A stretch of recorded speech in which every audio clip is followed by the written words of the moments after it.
Good morning. Good morning. Welcome, whatever time of day you may be watching, to session 85 of Secrets of the Mahatma Letters to A.P. Sinnett. Yes, we've done quite a few sessions.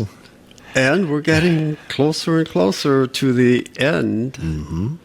In our last session, we found that Sinnett had given an ultimatum to K.H., which shocked him. Sinnett, as we learned, is becoming more like Hume and telling the Mahatma what he expects. And it's not working too well. But he's quite full of himself in London, feels he's quite powerful, and that the Mahatmas have no choice but to give him what he wants. He demanded, because he was upset at not being invited to Elberfeld, to the Gebhardt mansion, in the beginning of the time, the HPB and Laura Holloway and a couple of other people were there. So he made the demand to KH, I expect Laura Holloway to spend 2 weeks at my house to show the London members that I still am in control of the London Lodge. Because apparently they were beginning to wonder whether or not Sinnett really had the power that he thought he did. So he wanted that to show them that he was still in control. We'll see how that turns out. One more thing. When we talked about Sinnett last time, I forgot to mention one thing. I discovered, again by accident. But probably not really. Yeah. And this is how it came about. I was reading something, and it referred to a book by Mary K. Neff called The Brothers, in quotes, of Madame Blavatsky. And it was first published in 1932. So I went online to see if I could get a copy of it, and I discovered not only a copy of that book, but a first edition copy. And it was a reasonable price, so I bought it. And the good thing about it, here's the cover of the book, published by the Theosophical Publishing House in Madras at the time. The good thing about it is that there are some photographs in it, most of them ones that we've seen before. But there was one photo that I had never seen before. And it's a photo of our good friend, Mr. Sinnett. But it's kind of strange. It's a poor quality photograph. Unfortunately, their photographic equipment in 1932, as far as printing books, wasn't great. But here's the photo that was in that book. I tried to clean it up, but it wasn't working. So Paul had AI do some magic to clean it up and restore it. Yeah. And it's very obvious that it's AI, but it's the same photo cleaned up, so to speak. And reimagined in a way as well. It took some liberties with it. So we'll put on the screen the original photo and then transform that into the enhanced photo so you can see what it looks like. But what I wanted to point out was that this may be why in the book that we reviewed, which was his book Karma, he identified with the character that was described as ugly. This photo was taken when he was in India. It was probably taken in the 1880s, but it may have been actually a few years before that. Whatever it is, he's quite bald. Even at that age, he was around 40 years old. So just an interesting aside of what he looked like when he was in India. This is the only photo that I know of, and I have never seen it anywhere else. There are several photos of him that are available, though, that are better than that. Yes, all of them when he was back in London, And when he was older, probably in his late 50s, early 60s maybe, he's quite distinguished. Even bald, he had a full beard and white hair. So he looks more distinguished. Some people get more handsome as they get older. Now, we're talking about the end of the period when HPB and Alcott were visiting London. Alcott went back first. Remember that everything was getting crazy at Adyar. The Coulombs were causing trouble, and we need to discuss that a little bit. Madame Coulomb was, as I mentioned once before, a busybody. She liked to spy and listen in on conversations, and she was collecting ammunition, basically. She didn't really believe the story of the Mahatmas. She thought it was all part of spiritualism, and she was a religious woman and didn't like that sort of thing. She also was a real adventuress. HPB was accused of being an adventuress. Madame Coulomb was a real one. They arrived a couple of years earlier when they were still at Bombay. They had no money at all. They were basically homeless and penniless. How they got to India, I don't know, but they had no money. And HPB hired her and her husband to work there. So over a period of time, they were kind of difficult, her especially, but they managed to get along. But Madame Coulomb had dreams of becoming rich, and it wasn't going to happen by working as a housekeeper. So she had visions of buying a property, a business, like a hotel or something, so she could make money. But she didn't have any, so she needed to borrow it. She asked HPB shortly before they left for Europe if she would loan her money. And she said, I have no money. All the money that I get belongs to the TS. I can't take money out of that to give to you. And of course, it was supposed to be a loan, one that had little chance of ever being paid back. So then remember the prince that she had gone to see? What was his name? She went to see the Thakur Sahib of Wadwan, but he was the cousin of a prince, Prince Hari Singh Rup Singh. And that prince was actually a chela of KH. So he did have money, and one time when he was visiting and Madame Coulomb was present, she apparently asked him, when HPB wasn't around, to loan her the money. Yikes. And someone told HPB about this incident, and she lit into her. Oh, my gosh. So that really set her off. Here she thought that was going to be a good chance for her to get the money she wanted to start a business, and HPB shut it down. Another person who heard the conversation said that they heard her say under her breath, "You will pay for this." So that apparently was one motive why she was so intent on causing problems, is because she didn't get the money she wanted. Now, the two people who were still at Adyar that were Europeans were Franz Hartmann and George Lane Fox. They were trying to deal with the situation and figure out what to do, because she was causing all kinds of trouble and threatening to cause even more trouble. She claimed that she had letters that she was going to turn over to the Christian missionaries so they could publish them. And in these letters, HPB supposedly admitted that everything she did was fraudulent, and that she had conspirators who helped her, including Damodar and even the Coulombs, that she had got them to participate in this fraud. HPB knew that her husband, Alexis Coulomb, was very good at imitating her handwriting.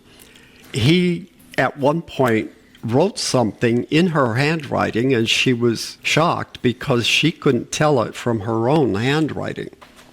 That's an interesting talent to have, being able to write in somebody else's handwriting. It is, and It's not easy.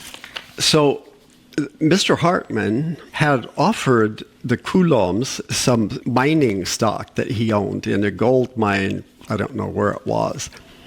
And he said, look, we'll give you the money to leave the country. I'll give you my ownership in this gold mine. Go check it out and make money from it. They considered it and then turned down the offer. They finally had to kick them out of Adyar.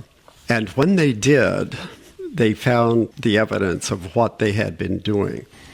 We'll pick up that story in just a little bit.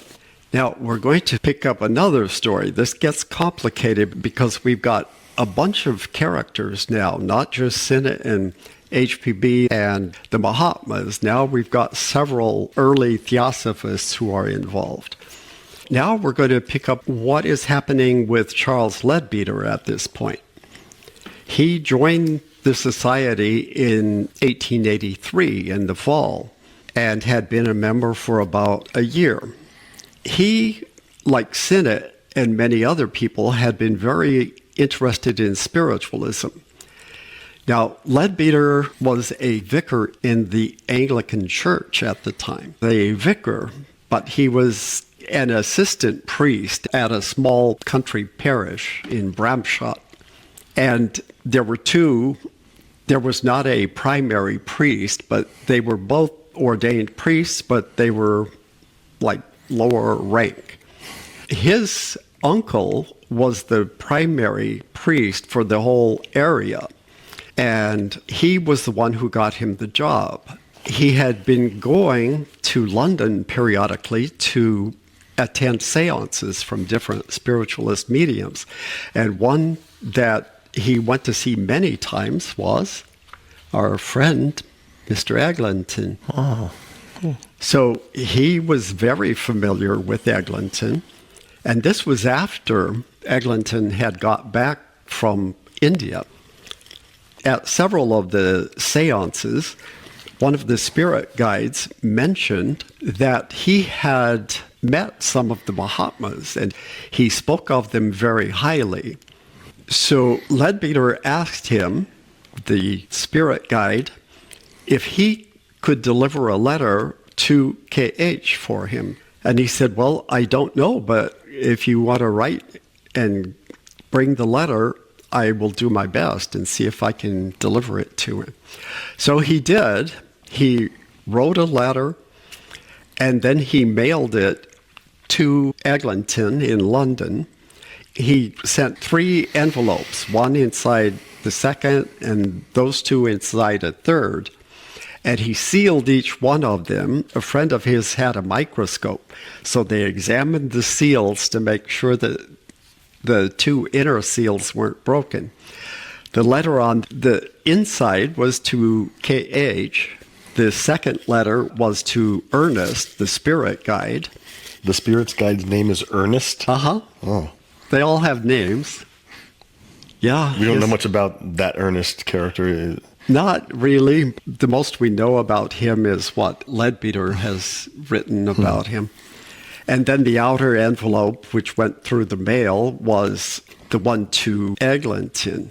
A few days later, he got a letter back from Eglinton, but inside was an envelope from the spirit guide, Ernest. So he examined the seal on that one from the spirit guide. It had not been broken. It was intact. But when he opened it, there was no letter. The letter to KH was gone. And in Ernest's letter, he said, I have transmitted your letter, and if I happen to get a reply, I will send it to you. So he waited for months, like 8 months. Let's see what happened, because he wasn't sure he would ever hear anything. I'm on the edge of my seat. Yeah, good. I'm going to have Paul read in this book the KH letters to C.W.'s Leadbeater, with commentary by C. Jinarajadasa. This was first published in 1941. The letter referred to above was sent to the Master K.H. on March 3rd, 1884. On November 1st of that year, Madame Blavatsky was to sail for India with Mr. and Mrs. A.J. Cooper Oakley. Remember those two names. They were two of the people who were part of the original 22 members of the inner group.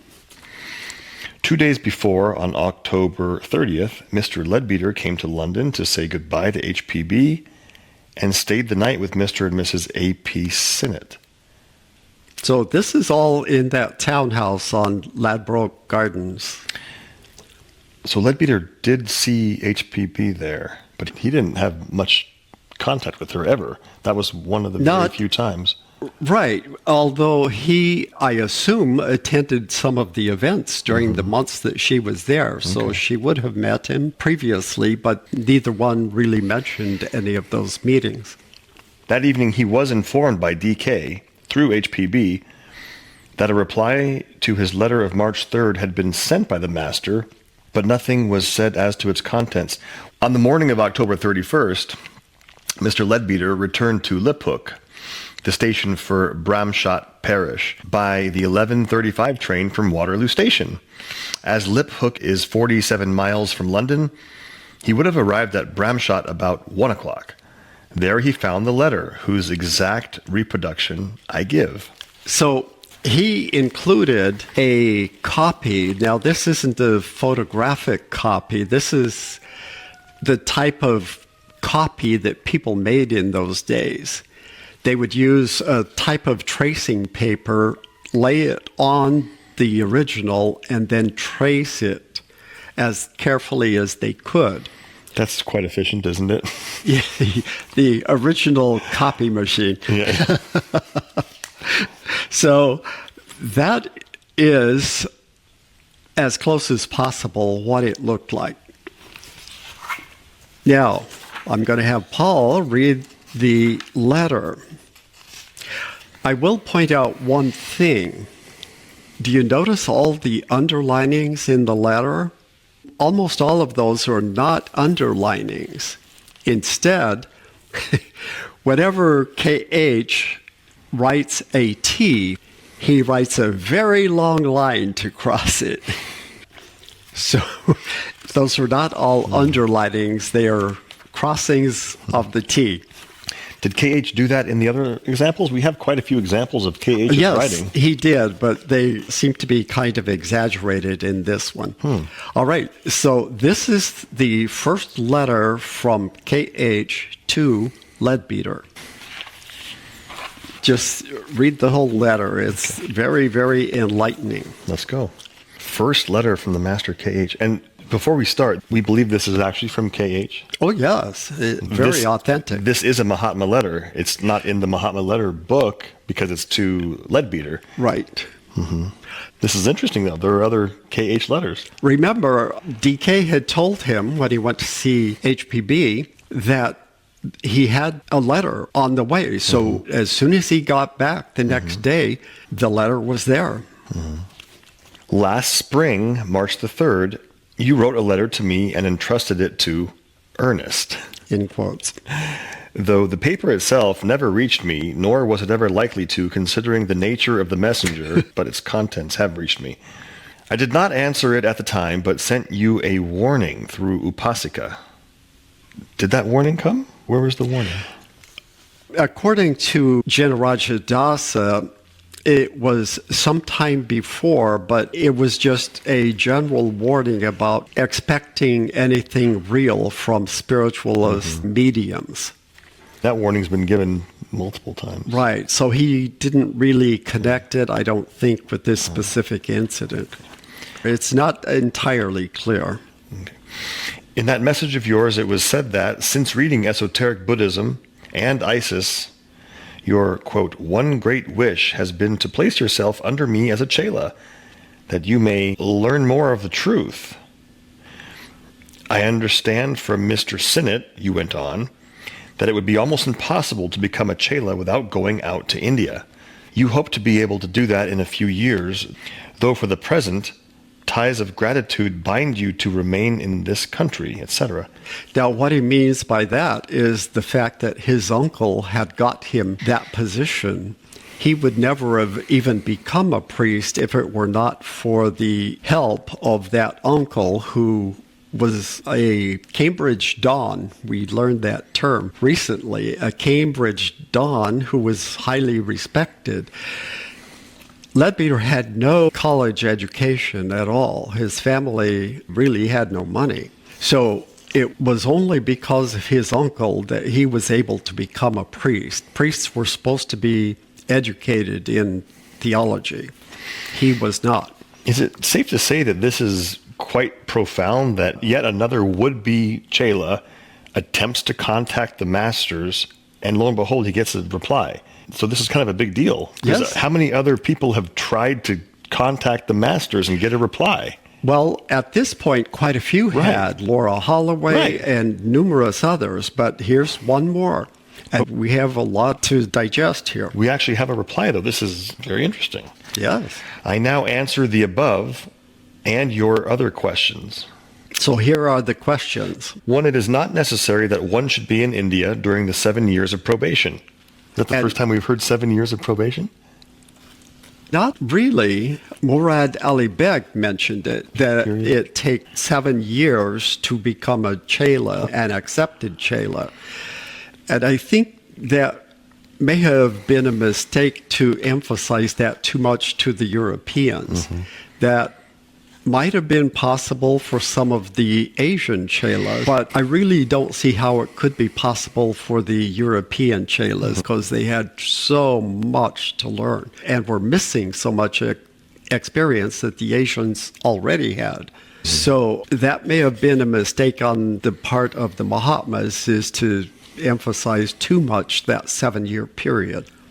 A chela can pass them anywhere, meaning the 7 years. 2, to accept any man as a chela does not depend on my personal will. It can only be the result of one's personal merit and exertions in that direction. Force any one of the masters you may happen to choose. Do good works in his name and for the love of mankind. Be pure and resolute in the path of righteousness as laid out in our rules. Be honest and unselfish. Forget yourself, but to remember the good of other people, and you will have forced that master to accept you. Yes. That's interesting, because we could theoretically do these things. And when he says you force them, he's absolutely right. They have to accept you if you pass all the tests. It's up to you. And contrary-wise, if you do not pass the test, they cannot pass you. They can't say, well, we're going to make an exception in your case. Doesn't happen. So much for candidates during the periods of the undisturbed progress of your society. There is something more to be done, however, when theosophy, the cause of truth, is, as at the present moment, on its stand for life or death before the tribunal of public opinion, that most flippantly cruel, prejudiced, and unjust of all tribunals. And what he's referring to there is this whole conspiracy going on in Adyar by the Coulombs. There is also the collective karma of the caste you belong to be considered. Which caste is it? He doesn't have much money, so it's not the... His caste is the religious caste. Okay. He's a priest in the Anglican Church.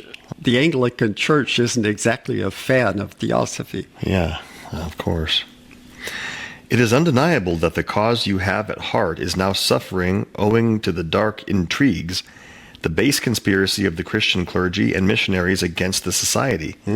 So your caste is thoroughly against us in India. They will stop before nothing to ruin the reputation of the founders. Are you willing to atone for their sins? Then go to Adyar for a few months. The ties of gratitude will not be severed, nor even become weakened for an absence of a few months if the step be explained plausibly to your relative. Meaning his uncle. He who would shorten the years of probation has to make sacrifices for theosophy. Pushed by malevolent hands to the very edge of a precipice, the society needs every man and woman strong in the cause of truth. It is by doing noble actions, and not by only determining that they shall be done, that the fruits of the meritorious actions are reaped. Like the true man of Carlyle, who is not to be seduced by ease, difficulty, abnegation, martyrdom, death are the allurements that act during the hours of trial on the heart of a true chela. Carlyle was a well-known English writer who wrote a well-known book at the time on heroes and hero worship, and described what a hero was and what you could expect of them. You ask me what rules I must observe during this time of probation, and how soon I might venture to hope that it could begin. I answer, you have the making of your own future in your own hands, as shown above, and every day you may be weaving its woof. Meaning warp and woof. So woof is the threads that go through the warp when you're weaving a rug or cloth. If I were to demand that you should do one thing or the other instead of simply advising, I would be responsible for every effect that might flow from the step, and you acquire but a secondary merit. Think, and you will see that this is true. So cast the lot yourself into the lap of justice, never fearing but that its response will be absolutely true. Chelaship is an educational as well as probationary stage, and the chela alone can determine whether it shall end in adeptship or failure. Nice. Chelas, from a mistaken idea of our system, too often watch and wait for orders, wasting precious time which should be taken up with personal effort. Our cause needs missionaries, devotees, agents, even martyrs, perhaps. But it cannot demand of any man to make himself either. So now choose and grasp your own destiny, and may our Lord's, the Tathagata's, memory aid you to decide for the best. K.H. Yeah. Very interesting letter. Wow. And notice that he was telling Leadbeater, there's no reason that you can't at least take a pause in your work and go to India for a few months and come back and pick it up again. That was the suggestion. And then he said, may our Lords, the Tathagatas, meaning the Lord Buddha, may his memory aid you to decide for the best. So clearly KH sees that there's some potential in this guy, Leadbeater. Yeah. But it's just so interesting that all of a sudden we have a Mahatma letter now to someone new. Yeah. All right. So that was the first KH letter.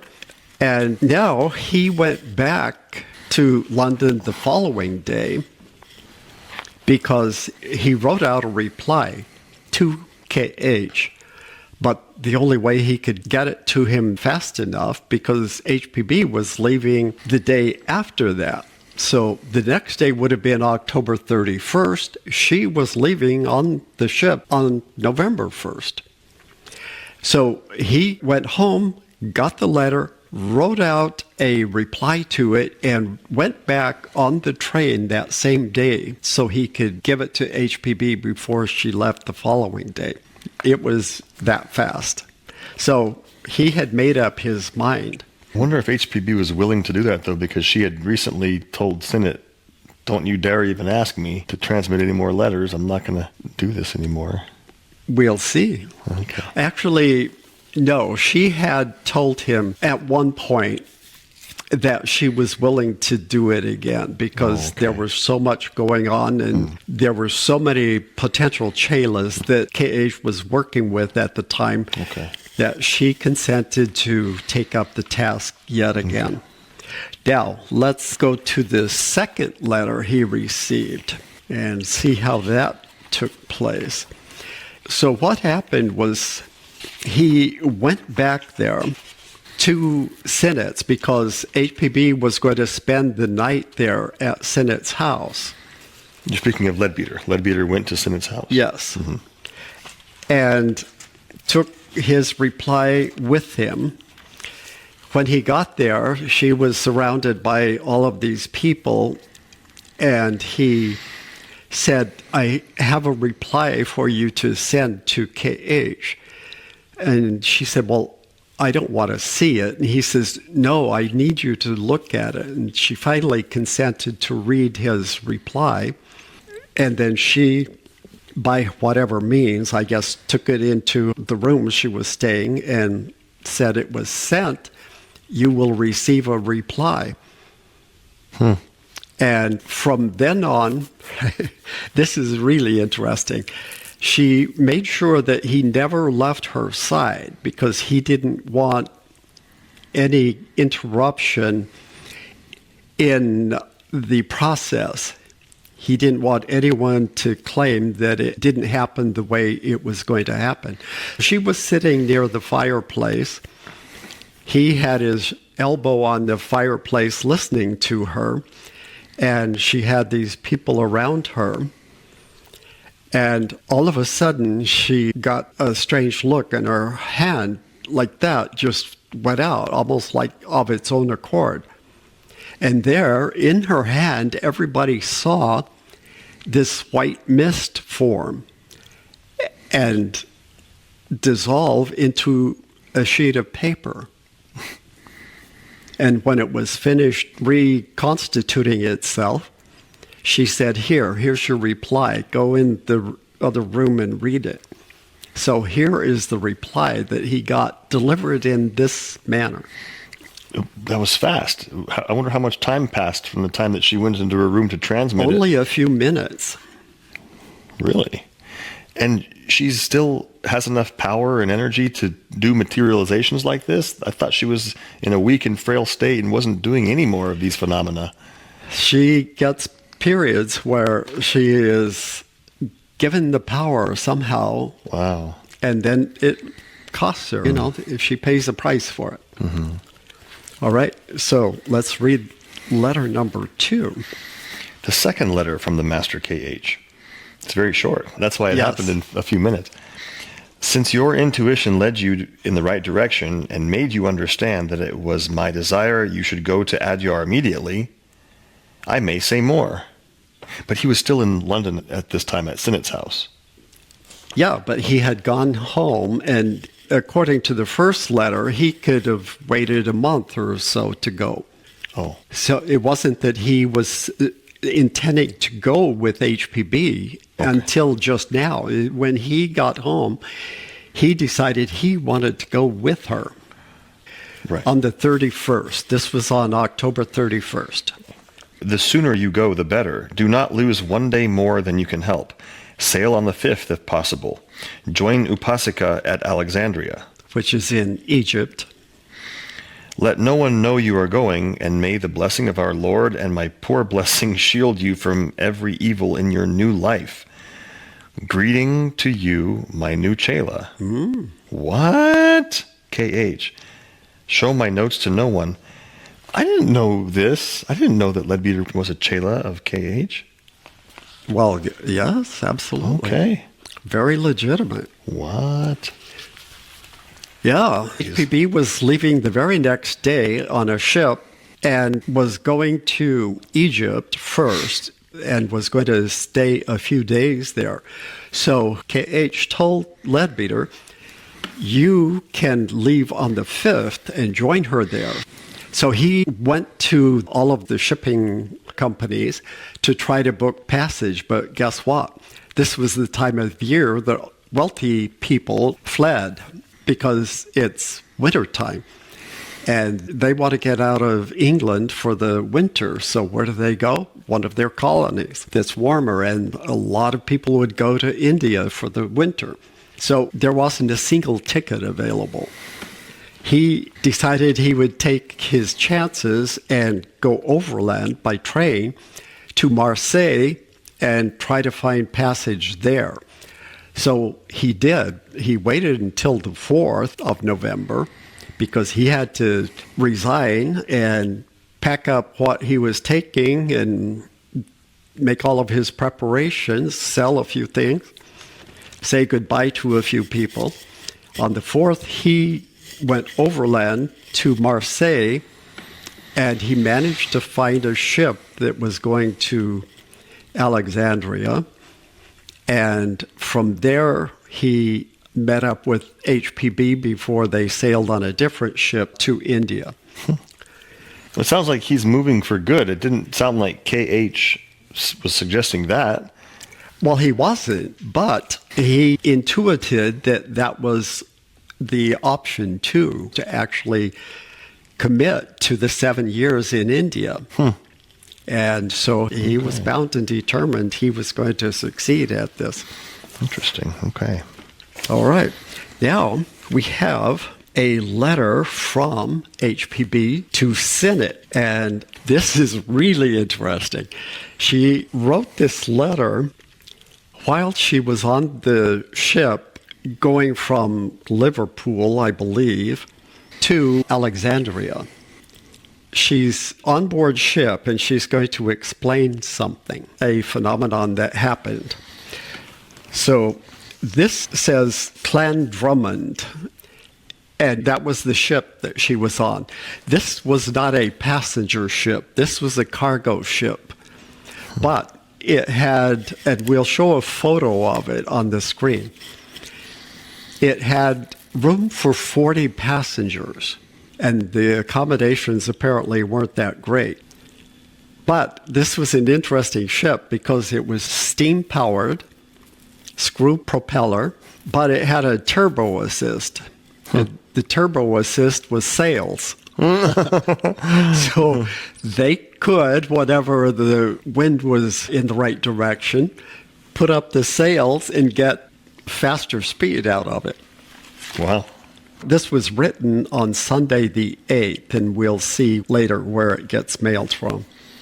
My dear Mr. Sinnett, you see, I am as good as my word. Last night, as we were hopelessly tossed about in our clan wash tub,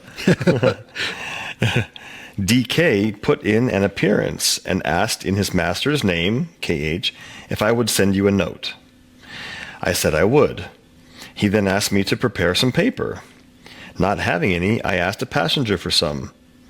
Not having Mrs. Holloway to furnish it. Okay. While they were at Elberfeld, HPB needed a piece of paper for a letter from KH to appear. And what she got was a piece of letterhead from Laura Holloway. So the letter appeared on Laura Holloway's letterhead. She says, I don't have her around to furnish it here. Lo, I wish those passengers who quarrel with us every day about the possibility of phenomena could see what was taking place in my cabin at the foot of my berth, how DK's hand, as real as life, was impressing the letter at his master's dictation, which came out in relief between the wall and my legs.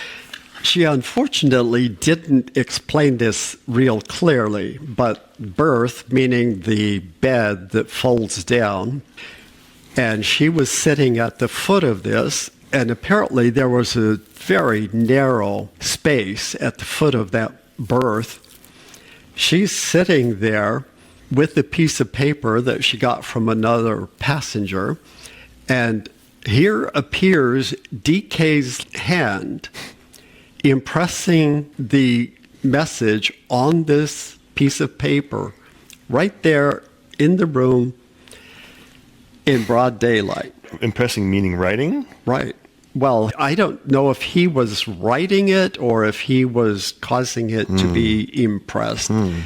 Like I say, she doesn't describe it real clearly, but that's the general idea of what it would have looked like. Wow.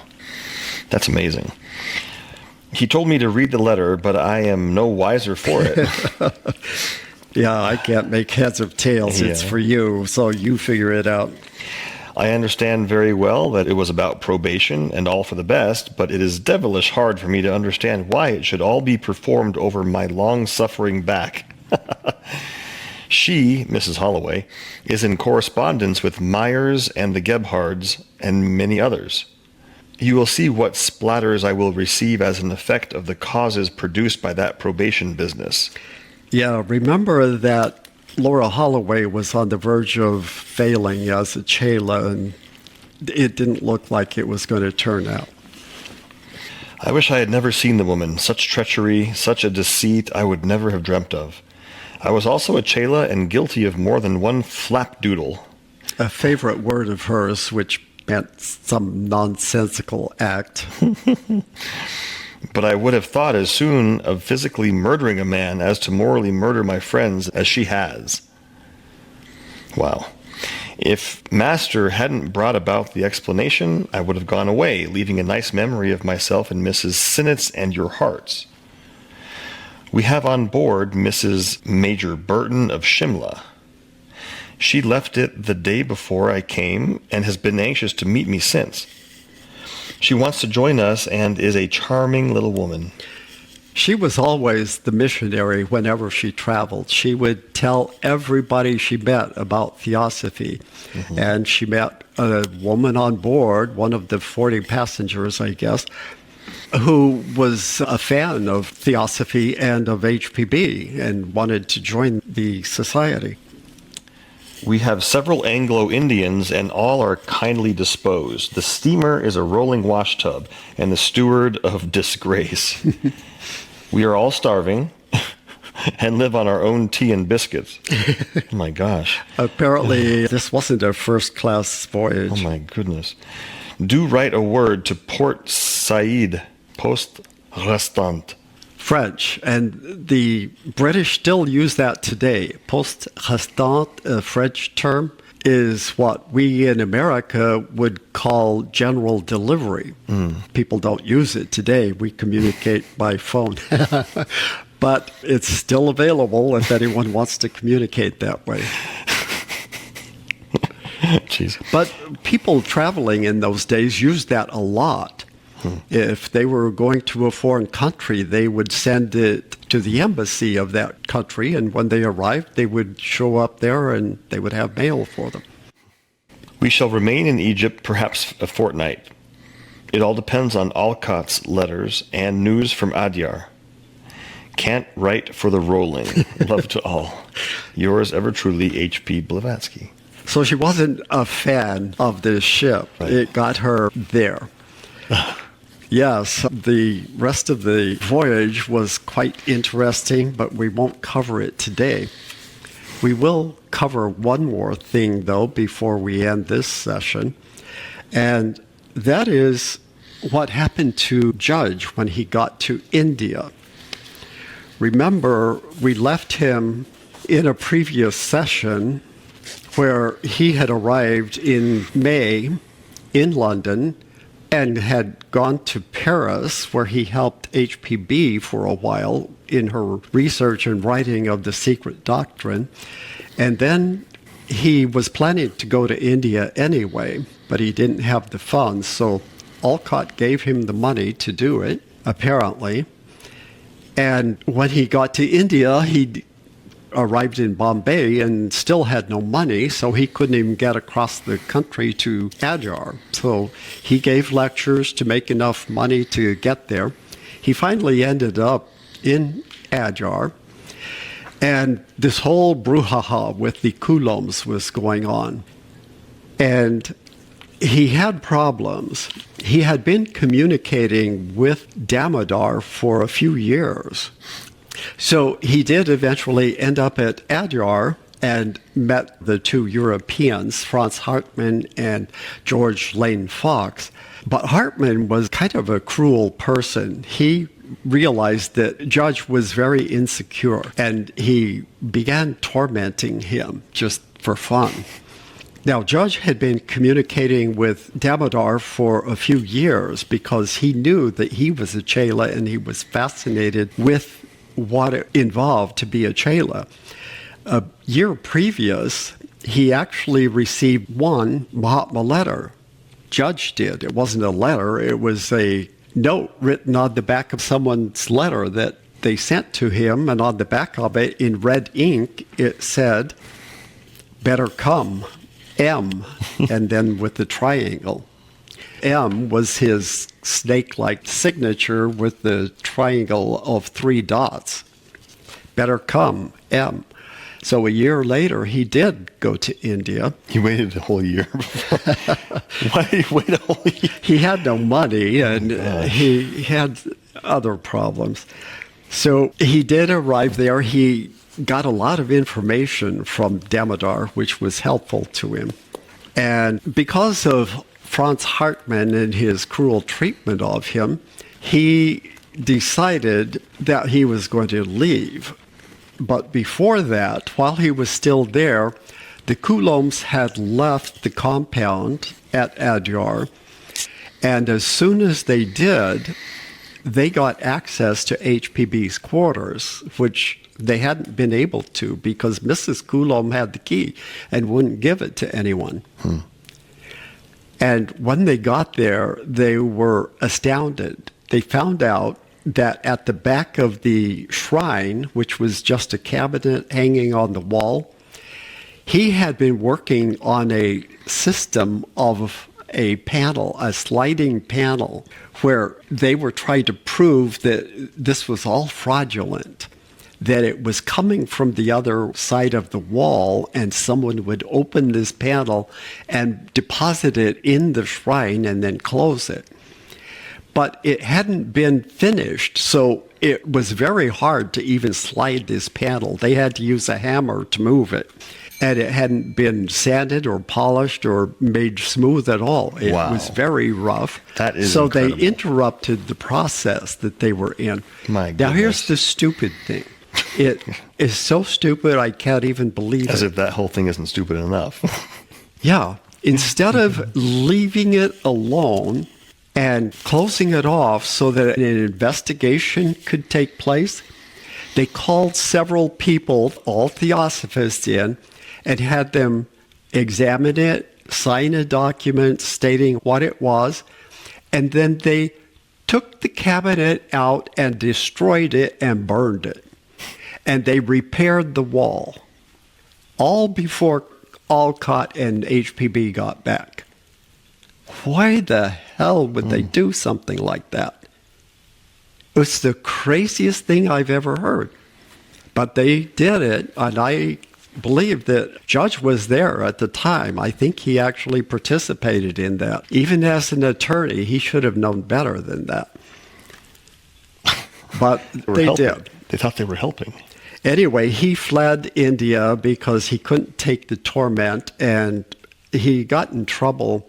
He actually didn't have the money. He was going to go back to London and didn't have the money, so he asked Damodar if he could advance him the money. He said, I don't have any money. So he was traveling around southern India for a while, and then finally Damodar found somebody who would advance him the money, and he got enough money to get back to London, and he left almost a month before Alcott arrived. Well, when Alcott and HPB found out about that, they were not happy at all. Here he had been sent there to look out for their interests, and because he got intimidated, he said, I can't take it, I'm out of here. And he was planning to stay there for years. Now, I'm going to have you read a very short letter that Judge wrote to HPB the following year. This was dated May 16th, 1885, and he's kind of trying to excuse himself. My first surmise was correct. He, Hartmann, who's that again? Well, that's the one who was tormenting him. Oh, right.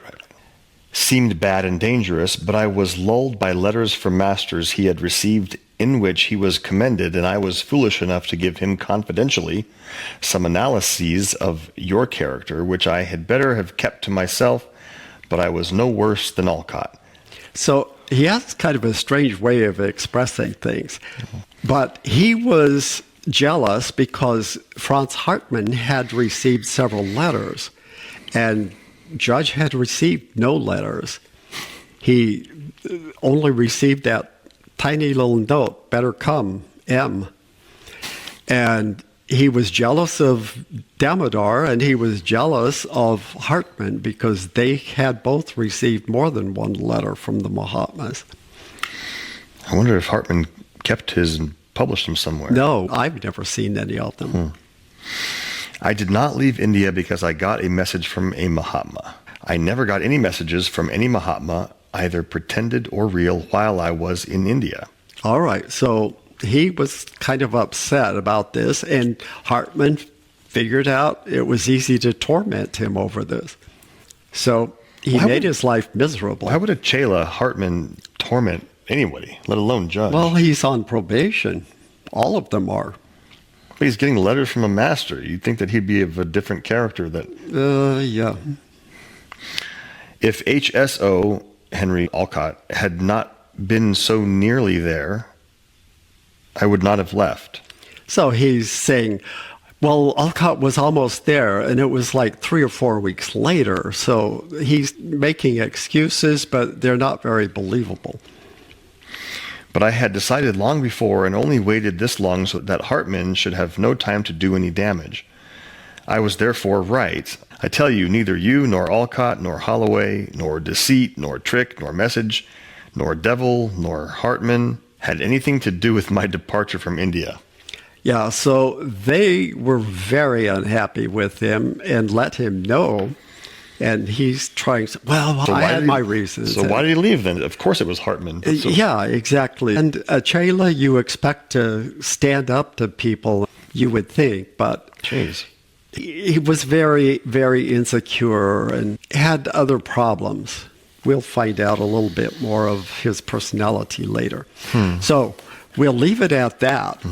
That's, again, a lot of information compressed into a short period of time, but please watch this once or twice and try to figure everything out, because things are happening really fast now.